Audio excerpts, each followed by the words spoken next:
Guys, I broke a tooth. That's right, my entire crown that I've had for 5 years just popped right out of my mouth. Oh no. So this video is about what do you do? What do you do when you're on the road or anywhere and well, you lose a crown or something like that? Stay tuned. Okay guys, so here it is.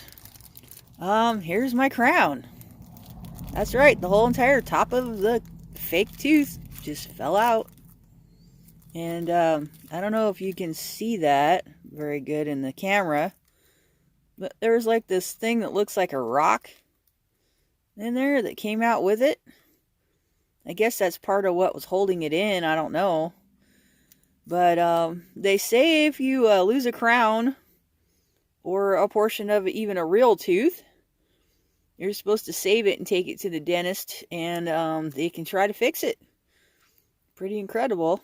I don't know.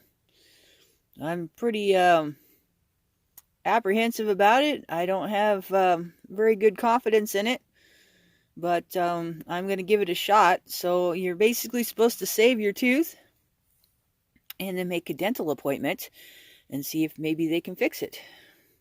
Okay, guys. Well, first off, you know, I think that dental care is a necessary evil. I also think that a lot of it is a scam. And if you can keep your real teeth, please do so by all means.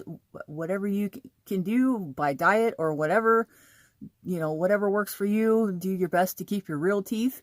But in my case, back when I got this crown, which was quite a few years ago, probably over 5 years now, maybe even 7 years ago or whatever, I was still recuperating from being a vegetarian. I had a lot of dental issues. That's one of the reasons why I quit being a vegetarian, amongst other things. But yeah, my teeth did not fare too well, especially my molars, from just basically eating nothing but carbohydrates, because that's what you get when you eat a plant-based diet. You're basically eating nothing but sugar. And your mouth has these enzymes that as soon as you put something in your mouth that has to do with carbohydrates, it instantaneously turns it into a simple sugar. Even if you can't taste the sweetness, your mouth has turned that into sugar. And these bacteria that are in your mouth thrive on that kind of stuff. And what people don't tell you is just because it's not a candy bar doesn't mean it's not sugar and doesn't mean it's not hurting your teeth. And giving you malnutrition that's going to make your teeth rot even further. So that's my rant about being a vegetarian. That was my choice. It was my fault. I should have done a little bit better research, but I was very young when I started. I didn't know any better, and all the research pointed me to basically doing that kind of stuff to myself. So now, even though I'm a carnivore and my teeth are better than they used to be, I don't have a bunch of infections or even toothaches or anything like that. I have some residual damage from, you know, the past, and I have crowns which are not going to last forever. And apparently, from talking to some friends of mine who have crowns as well, this happens all the time. They do not last more than 5 or 10 years. And so I was under the impression that they were like amalgam fillings or something like that, that they were just going to put it in and it'll be there forever. Well, that's not the case. But so what I'm going to do is I'm going to make a dentist appointment. And in the meantime, because it doesn't hurt, it's not infected, there's no real emergency. It's just I'd like to have my tooth back if at all possible. If not, then I don't know what we're going to do. I'll keep you guys posted on that. But yeah, it's pretty crazy. So there are some things you can do, especially if you're out on the road and you have to drive back to a place where you have a dentist. I don't have a dentist anymore. I was not agreeing with the treatments they were giving me, and so I walked out years ago, and so I don't even know if someplace has my records or not anymore. I'm going to have to probably start all over again with them, but hopefully they will be nice enough to at least glue my tooth back on with whatever adhesive they use. But in the meantime, you can get dental wax to cover it up, and or you can use beeswax.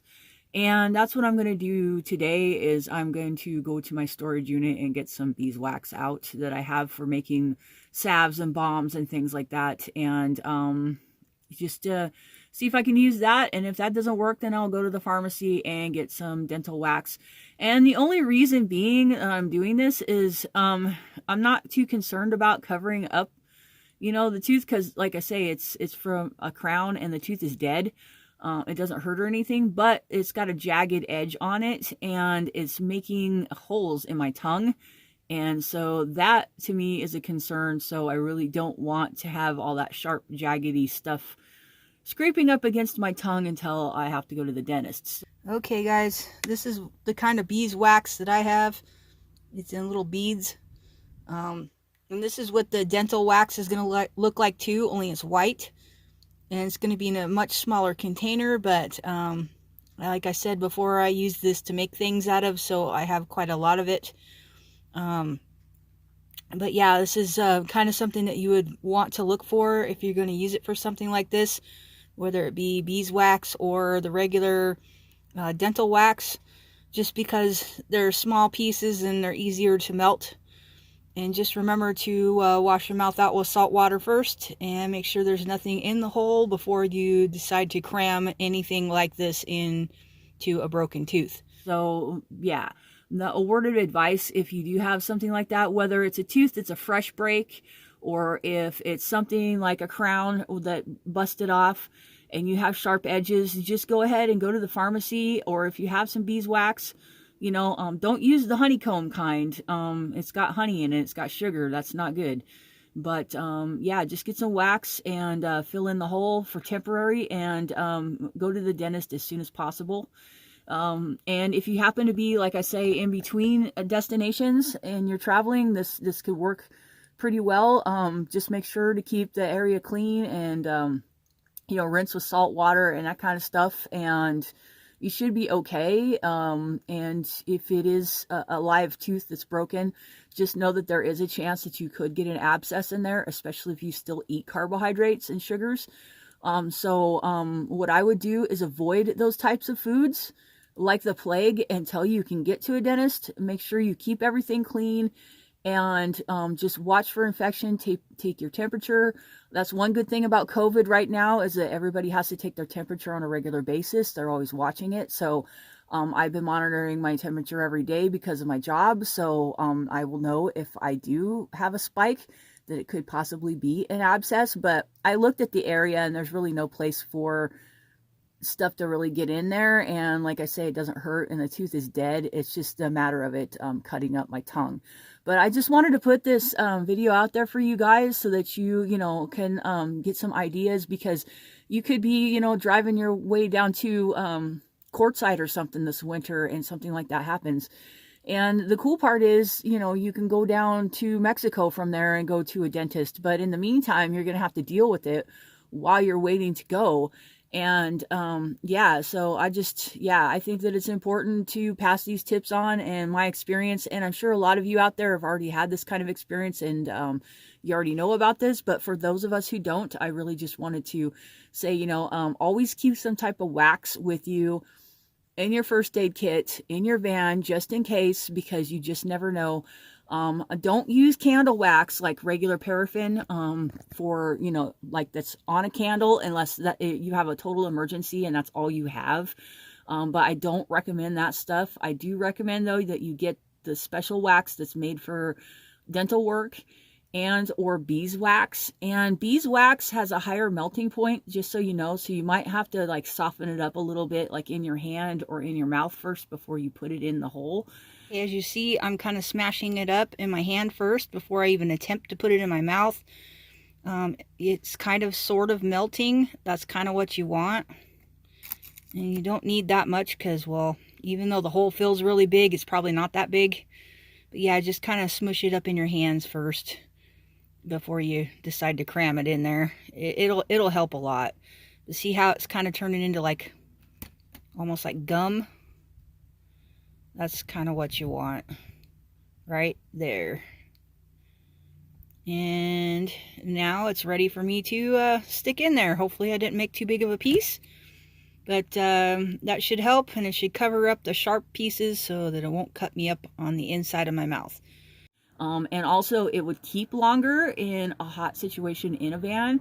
So it might be better to get little beeswax beads or something, but it's just know that even though beeswax is very nice and natural, it wasn't designed to be used inside your mouth.